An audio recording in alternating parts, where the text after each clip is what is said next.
Oh, another intro in the graveyard, hey? Someone must have demised. Who could it be?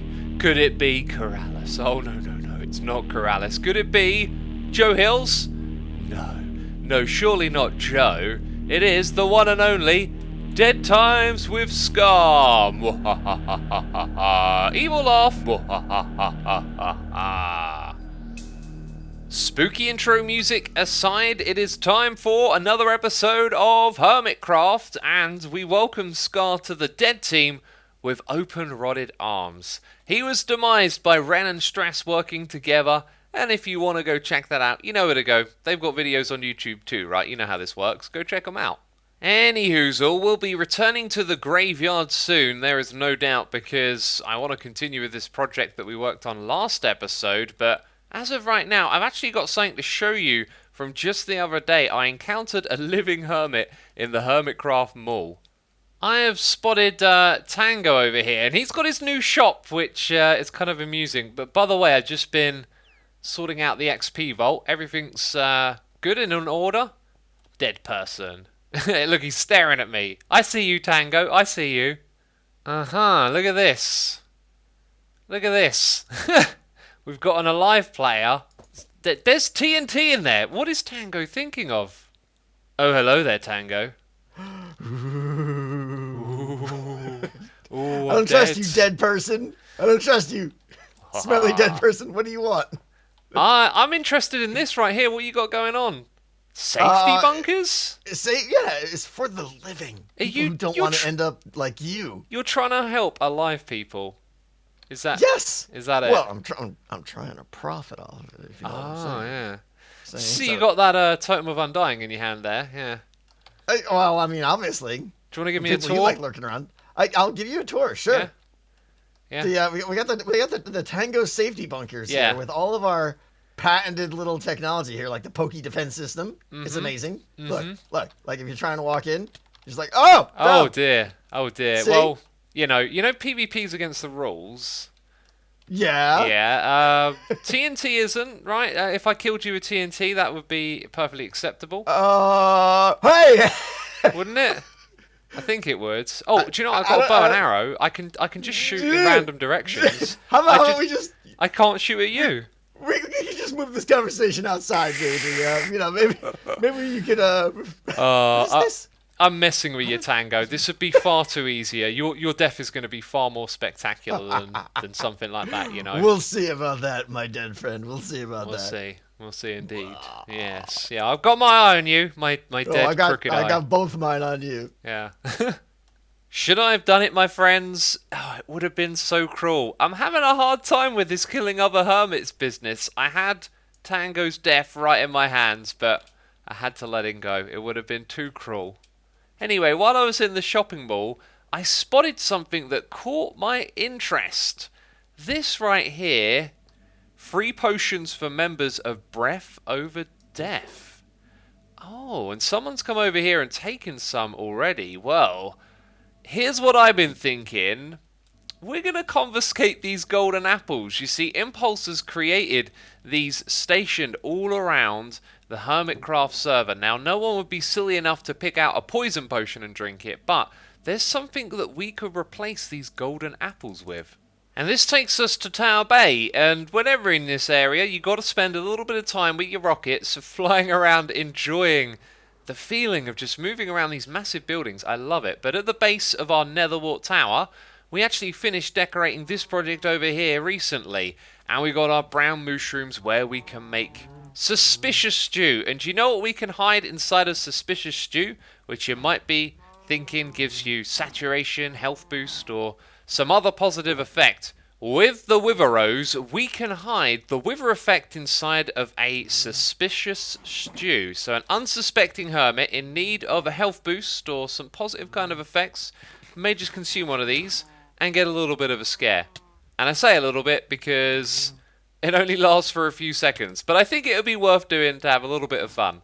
If you haven't seen this process before, it's pretty simple. You feed a brown mushroom a flower, and then depending on what type of flower it is, you get a different effect inside of your suspicious stew. So you click on it with the flour, then with your bowl to get the suspicious stew. There's no cooldown for this, so in theory, all I need over here is one of these brown mushrooms, but I've got a whole bunch, and anyway, I'm going to fill up a whole bunch of bowls, and we're going to take them over to these Breath Over Death potion points.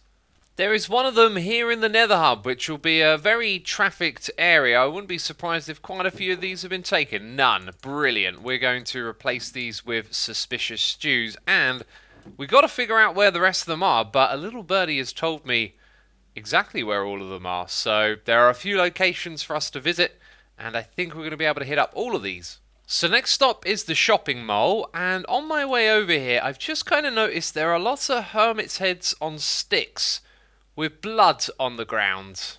Very, very grim and ominous, and here I am. What is going on here? It's really bizarre, and what's more bizarre is this. Why is there a skeleton on that horse now? What has happened down here? We used to sell horses, and now there are animals in the pens, and this guy, yeah, was shooting at me a moment ago, but now his head's in the ceiling. And there are cobwebs everywhere, and lots of jack-o'-lanterns. I feel like someone has done something around here, probably for Halloween. Yeah, this looks very Halloween-y, these additions that we've just spotted. As spooky as those decorations are, it's not as crazy as a game where slowly everyone becomes demised, right? Also, I put the suspicious stews in the one here at the shopping mall. Aha, I see that Sahara has been marked with the sign of death. This place also has one of these free potion dispensaries. Just going to replace those with suspicious stews. I couldn't help but notice that there is a button right here. I'm going to press the button. And what? That button's probably to get back out again. This is probably a trap, right? What is this? Welcome to Architects. Make sure you wasn't followed. Okay, there is a tripwire hook. I'm going to throw an item down. Oh, it was so a trap. It was so a trap. Yeah. Yeah, I'm not falling for that. The real trap should have been that button on the way out, though, right? Because I just pressed that, not suspecting a thing. Oh, nice try, Architects. Nice try, but not this time. So, we've got just a couple more places to hit up. I've done the one here at iTrade, and then we're going to start a project. I don't know if you could call it a trap. It's going to be something rather strange. And this idea I've had was actually inspired by Tango, and this is Tango's base right here. He's been working on the entrance, and wow, another magnificent build for the Hermitcraft server, right? Inside of here, though, there is a place. This is slightly terrifying. There is water down there, but I don't trust it. You can't trust anything at the moment. Yes, so somewhere around here there should be more potions. And I found it right here inside of Tango's storage area. I think we've only got a handful of these left to find now. Wow, this place is glorious. I tell you what really works in here. The variated textures of the bookshelves. Oh, it makes it look so good. But anyway, I'm not actually going to stock this one up just because I think it would be too suspicious. You know, suspicious stews and all. The golden apple's already gone. And I reckon Cub took them, and he'd probably know something's up if I were to replace them. Then again, maybe he thinks that Impulse has restocked it. Who knows? Anyway, yeah, let's actually give that a try. Okay, this next one has brought us all the way out to the 1.14 gaming area. And then the nether portal for the Hermitville 1.14 area. This one has been swapped over too. And that, I believe, is the last of them. While I was over there in the 1.14 area, I got an arrow in the side of my head, but I also picked up some obsidian, because I've been inspired by Tango's shop over here, okay? I don't think Tango's really going to get anyone signing up for his safety bunkers, and I don't think anyone's really going to go for my store over here. But if it so happens that a hermit wants to demise themselves, they have this. Xisuma's Demise Yourself store. We are going to create a way for a hermit to wander into our shop and simply demise themselves. So I've used the obsidian to create a blast-proof box inside of here because TNT will rain down from the ceiling, and in the very middle of the room there is simply going to be a button. Maybe there's a sign on the wall that says press the button and demise yourself, and then lots and lots of TNT will be dispensed.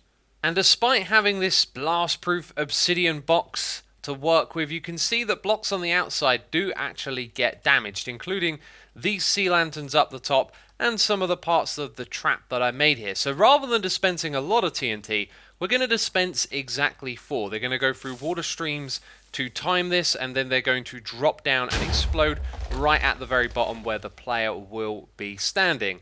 And here you can see, look, it's broken some sea lanterns, and it broke a sign here as well. To protect our signs from explosions, they simply need to be further away from them. The higher up we go, though, the less water we want for the timing. However, this would mean we'd have to go really high up, and I think the element of surprise there is lost.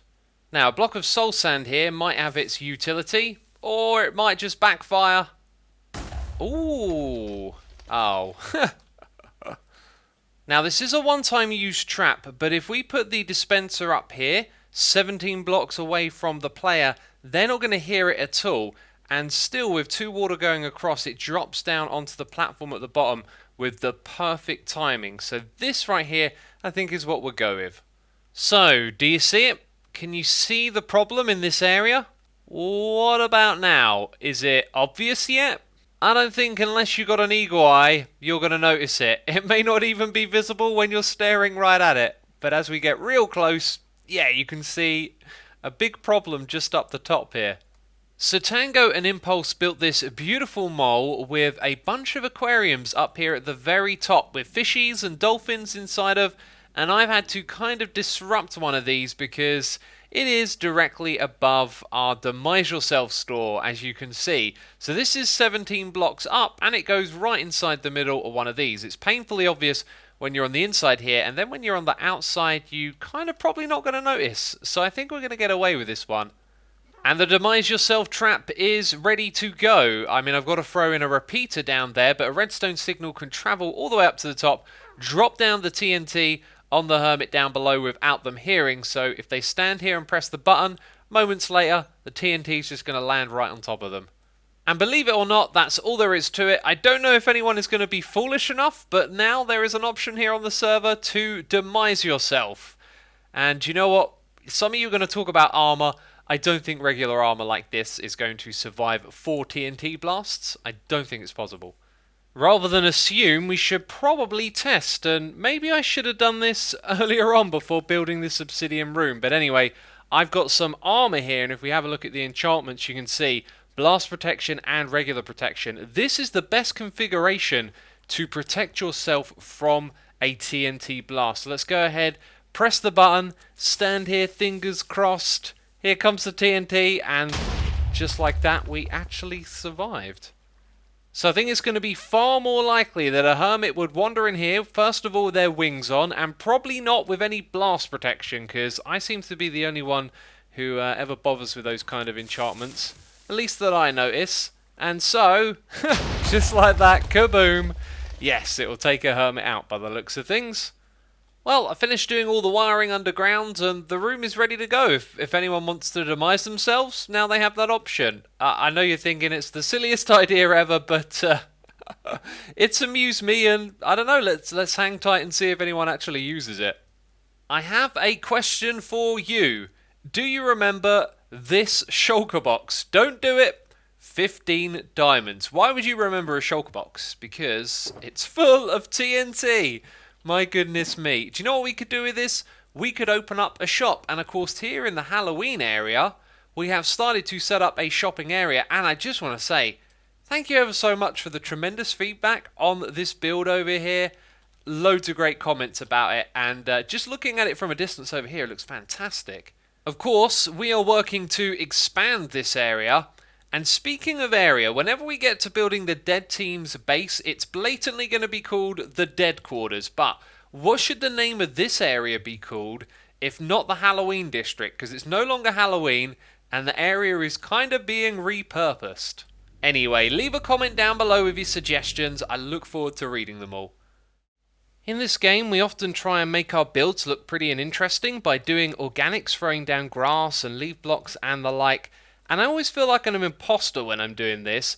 Doesn't really look that good when I'm the one placing down all of these random blocks. But anyway, I was thinking about what I could put in this area to make it look more interesting, and I remembered the walk over here with Joe's pumpkin patch. So I took a trip over to Tower Bay to grab some pumpkins, and I also got some melons, and I thought those will probably look cool in the swamp. But here's the thing, I walked past all of the bushes and leaves that I had placed down previously, and they look really good. And I realized that once you sort of forget about the building process and it just starts to become part of the environment, this stuff ends up looking really good. And so I am just getting right into this now and continuing to flesh out all the spaces alongside this path. And as we just add more things in here, it really starts to come together. You do just need a little bit of variety in here, I think, and then it starts to just get its own feeling. And that is gorgeous. Yes, that's turned out really great.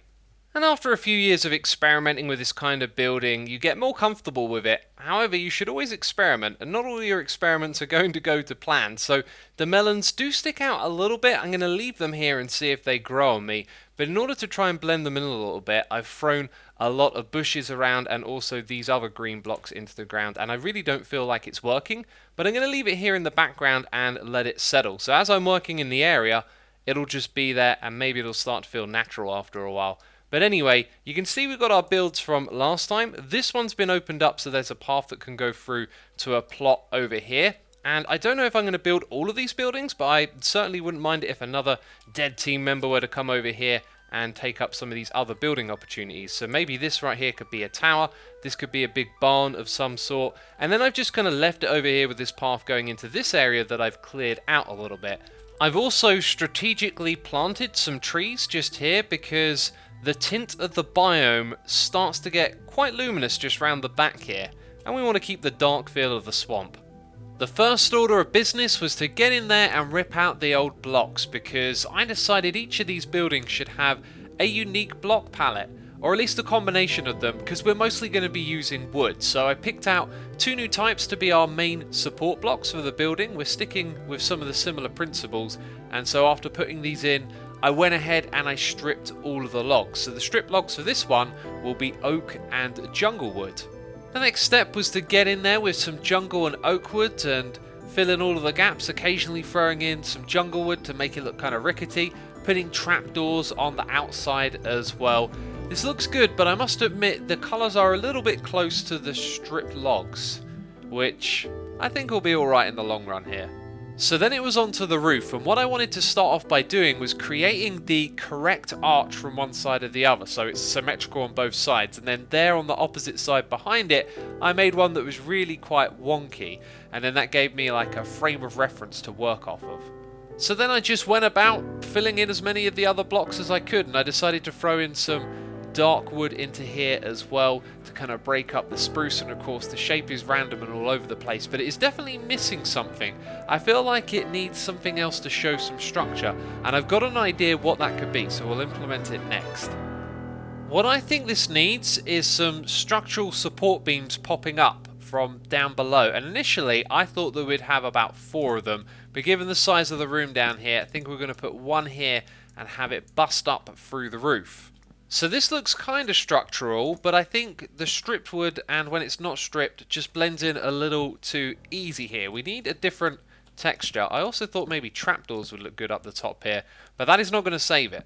I thought that birchwood and trapdoors would work here, but I'm not feeling that either, really.